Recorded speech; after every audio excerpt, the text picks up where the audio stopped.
Way back in episode 57, Neil and I discussed the alleged alien abduction of Calvin Parker and Charlie Hickson, the event that came to be known as the Pascagoula Abduction. Today, the 11th of October 2023, marks the 50th anniversary of this terrifying and compelling event. So what better time to revisit the mystery and see if our opinions have changed and review any additional information that's come to light. Join myself and Neil here on Aliens Explored as we revisit the Pascagoula Abduction in this very special episode.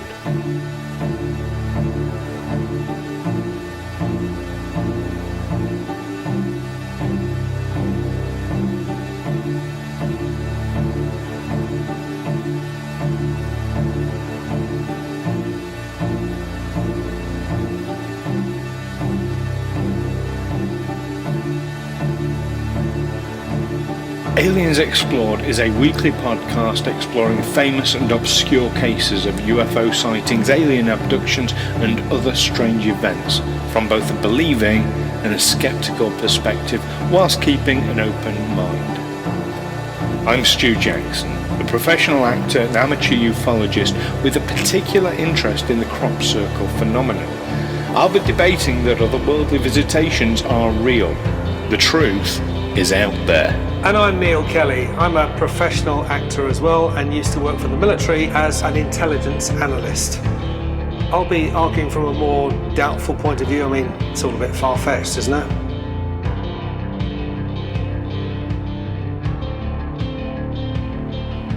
Hello listeners and welcome back to Aliens Explored, your favourite podcast looking at the mysterious skies, the mysterious seas and mysterious objects in space and everywhere else.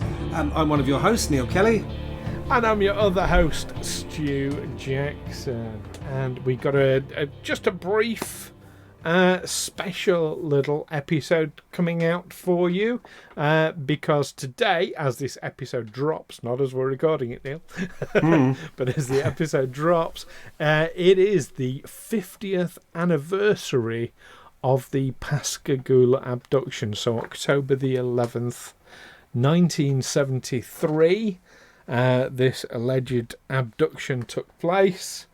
So we thought we'd revisit kind of with a little bit of an update, I suppose. Although there isn't.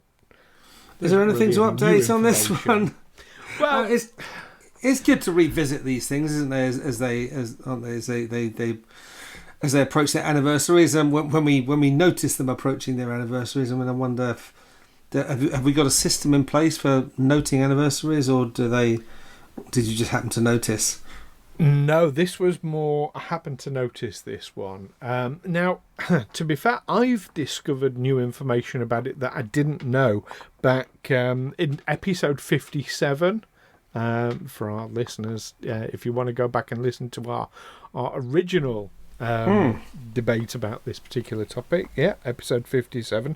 So I've learned new things since then. Well, let's just for the benefit of our listeners, just recap what the Pascagoula abduction was. This was a couple of guys, Charles Hickson and Calvin Parker, who claimed that they were abducted by aliens while fishing near Pascagoula in Mississippi. So this was on the evening of October the 11th, 1973. 42-year-old Charles. It wasn't the evening. The evening is when they reported it to the police. Oh, this right, was yes. That's when they told the Jackson County, Mississippi Sheriff's Office that yes, they'd been fishing. 42-year-old Charles Hickson and 19-year-old Calvin Parker. That they'd heard a whirring or whizzing sound, saw two flashing blue lights. They observed an oval-shaped object, which they said was 30 to 40 feet across and 8 to 10 feet high. And they claimed they were conscious but paralysed while three creatures with robotic slit mouths and crab-like pincers took them aboard the object and subjected them to an examination. They sound very like the... do you remember the Cadbury's Smash robots? They advertised this... They used to advertise this instant mashed potato.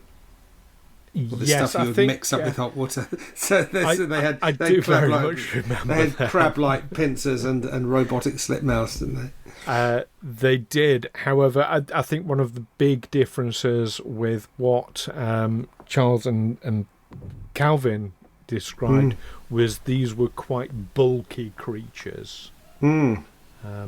Also, I think in one of the descriptions I read, they sort of basically floated towards them without any legs. So, Well, Calvin Parker claimed that he was unconscious. That he was. What did he say? It was Calvin what Parker. did he say? He went unconscious for a while, but he wasn't unconscious through the whole thing. Yeah, Parker's corroboration of the tale was likely due to suggestibility. This is a guy called Joe Nichol, who's a sceptical investigator, because Parker had initially told the police that he passed out at the beginning of the incident and failed to regain consciousness until it was over. A claim supported by Hickson. So yes, that was an initial claim. That's since been discussed, and it turns out initially the pair of them. So Calvin didn't want to talk about this. He didn't want it coming out. I don't know if this was because of fear of the event itself, or fear of recollection, or fear of ridicule, perhaps. I don't know. But he definitely didn't want to talk. In fact, to this day, he is very, very uncomfortable talking about it. Although I've got a picture of him here at the 2019 International UFO Congress in Phoenix, Arizona. Yes. He does talk about it, but he's very uncomfortable about it. Okay. He has since... So they've both since died, haven't they? Have they both since died? Right. Well, yeah, they already had. I mean... Hickson died in, I think, 2011, and Parker died in... actually, very recently, August 24th, 2023. So yeah, he was still alive when we last discussed this. Right, and he'd have only been 69. Yeah. Yeah, that's not really much of an age. Okay. I know that he did a television interview not that long ago, where he, to this day. So basically, he's maintained the story from the point where they reported it to the police and they discussed what happened to this day. The story for the two of them, until Charlie Hickson passed away, their story never wavered. It remained very constant throughout. Okay, so when sceptical investigator Joe Nichol claimed that Hickson's behaviour was questionable and Hickson later altered or embellished his claims, Nichol isn't being totally honest. Well, he's not wrong in what he says, but we're talking a matter of hours. Rather than, the to say, and he later changed his story. It sounds like weeks, months late. No, we're talking hours later. He sort of came out with the truth, as it were, or the alleged truth, we have to say. But yeah, I discovered an interesting thing that corroborates it even further. Was about 3 years ago. Calvin Parker was given a copy of a recording made at the Jacksonville Police Department, the Pascagoula Police Department, at the time of them reporting it. Now, they didn't know they were being recorded at all at the time when they were being interviewed, and they left the recording going when the officers left the room to see what they said between themselves. Because the officers thought they were making it up, doing it for a bit of fame or glory or whatever, as people do. And this recording, it's available to this day. You can find it out there. In fact, I might put a link to the SoundCloud. It's on SoundCloud. I might put a link to that so people can listen for themselves. in the description below, I should say. That's where I'll be putting the link to it. Yeah, they were absolutely, they were talking between themselves. They mentioned, they discussed the fear that they were both experiencing from it. The sleeplessness. They discussed needing to see a doctor for corroboration about some of the wounds that they'd incurred during this time.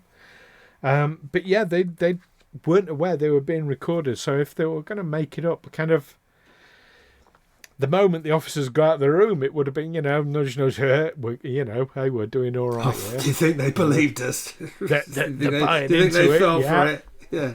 Yeah. They totally bought it. Yeah, High but five. none of that at all. And indeed, when you listen to the recording, I mean, the quality of it's not brilliant, I have to say, but it does. They obviously, I'm no personal lie detector, but I pride myself, like as actors, we understand about the nuances of voice and tone and expression and things. And I pride myself on, if someone's sounding genuine, they absolutely sound genuine to me. Absolutely sound genuine to me. Did you get a chance to listen to that yourself? No, I didn't. No.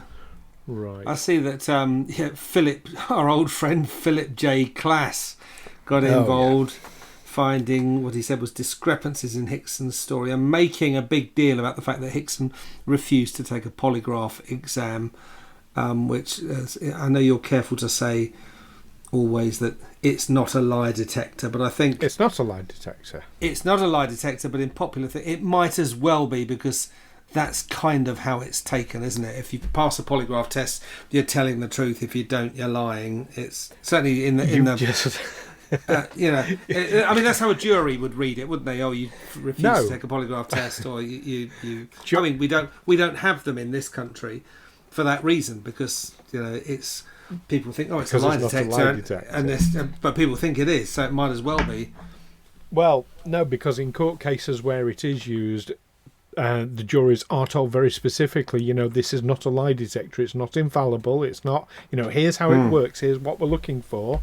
They can be beat, but here's the statistics for like how likely that is. So yeah, no, and also you just said this, you kind of countered your own argument right at the beginning, but they're portrayed as lie detectors in popular fiction. Yeah, that's fiction. No, not in popular fiction, but in popular news reporting as well. People say, polygraph, lie detector. It's that's the danger of it, that it might not actually be a lie detector. That a polygraph operator will tell you, oh no, it's not a lie detector. But I think an awful lot of people will see it as. Philip J. Class obviously wanted to get them to take a polygraph test. As far as I know, the only people in this country who use in Britain who use a polygraph or something like a polygraph are the Church of Scientology as part of no, that's an e-meter. That's a completely different. Isn't that a similar thing though? Isn't it like a polygraph? No, it's a completely different thing. Is it? Okay. Yeah. No, polygraphs, I mean, its technical definition is it measures multiple things. That's literally poly meaning many, graph to charts to. So what they measure is they measure your the moisture levels of your skin, so how much you're sweating. They measure your heart rate. In fact, it's not even measurement of how much you're sweating. So they measure conductivity over your palm, which increases the more you sweat because of sweat being conductive. So that's what they check. Yeah, they measure heart rate, blood pressure. They measure certain electrical impulses around the brain. It's quite an intensive, but they are used in this country. There is a polygraph society in the UK. Okay. That people will come out and you can hire someone to come out and do a polygraph for you. But they're always very clear to say it's not a lie detector. Don't expect it to be a lie detector. What sort of occasions would you hire them out for? Maybe a stag do or something, or a wedding ceremony? The world's most boring stag do. Do you take this woman to have and to hold? I think people do use them to give corroboration for how genuine they are being. Okay. But it's not an absolute, and that's the clear thing. I mean, as actors, we can control a lot of these things ourselves. If we're like in the right frame of mind, if we're in the character, we say things that are absolutely untrue, but we believe them as we're saying them because that's acting.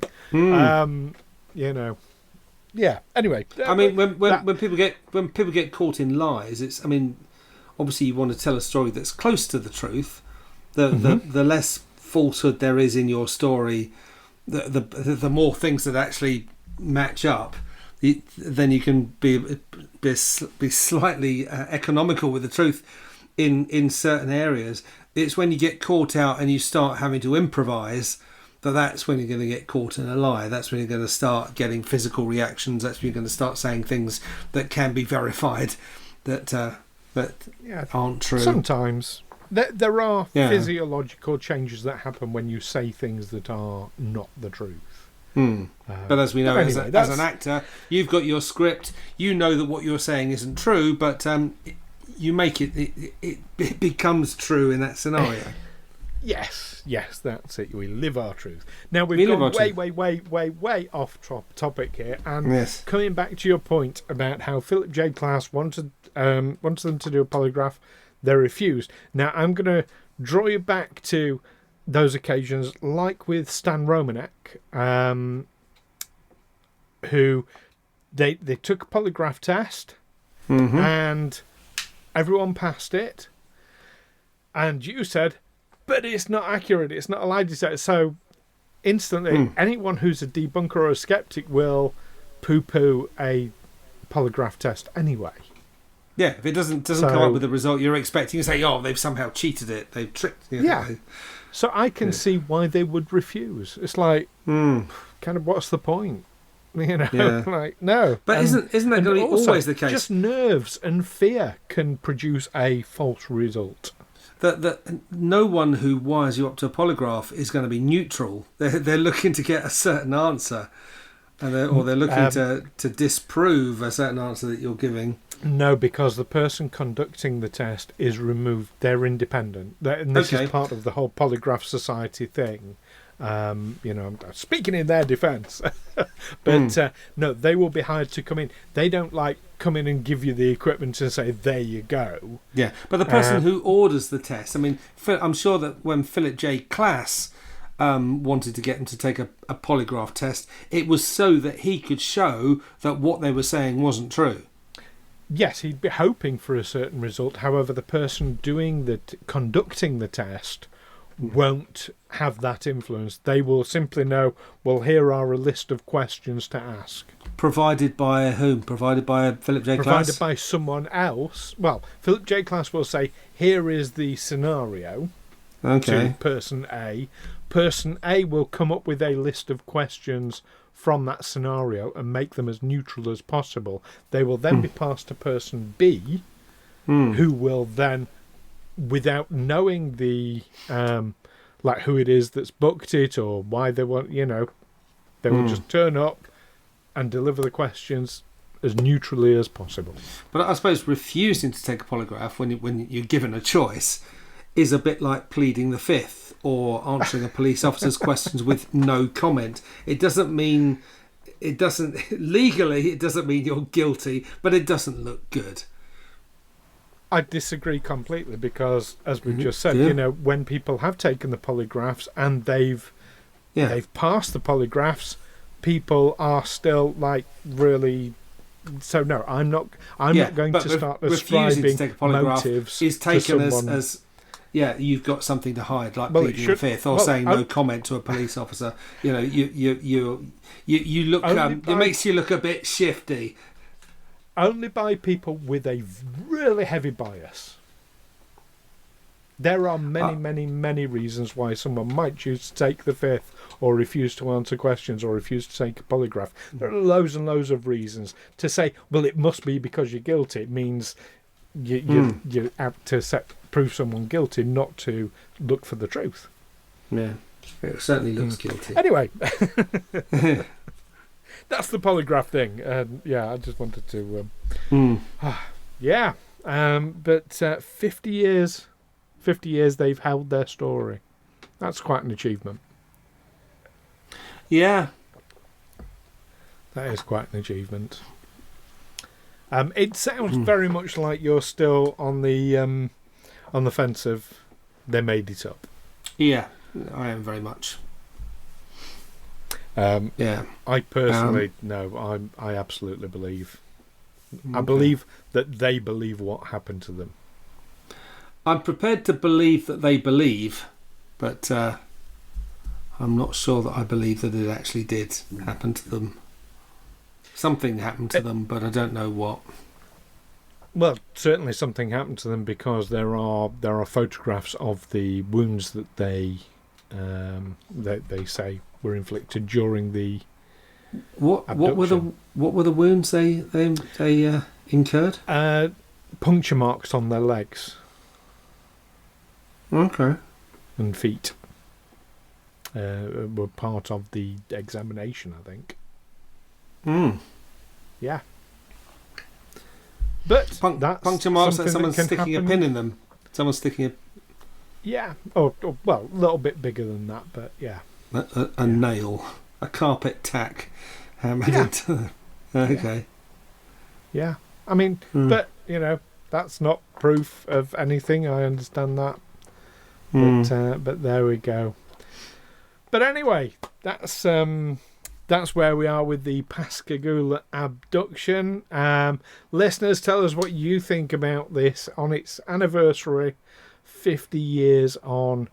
Do you think they were telling the truth, or do you think they were making it up? Or is there something else as an option out there? Do let us know. You can let us know via the usual means. You can email us, find us on Facebook and Twitter and YouTube, of course, and drop a message below. Well, keep your eyes open for any other specials coming up, and if there are any anniversaries of particularly interesting cases, let us know, and we might do a special about that as well. Give us a bit of notice. Give us a bit of notice when something's coming up, and not just an annual anniversary, a nice round figure, 10, 20, 25. We like arbitrary round figures for some reason. Yeah, we do. It's a human thing. This is the 13th anniversary of... Actually, why not? Why should we be given over to multiples of 5 or 10? Yes. Well, absolutely. If it's a prime number anniversary, we'll go for that too. It's because of fingers, apparently, I'm told. Okay. Anyway, there we go. Base 10.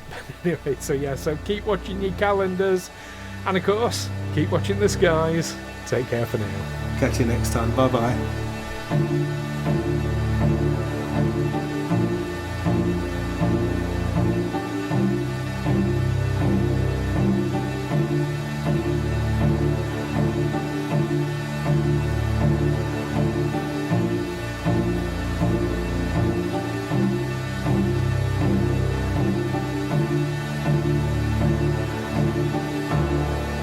Aliens Explored is a Fecal Films production in association with Juicy Falls. Music by Darren Mafucci and editing by Stu Jackson. Find us on Twitter or Facebook by searching Aliens Explored, or visit us on aliensexplored.com.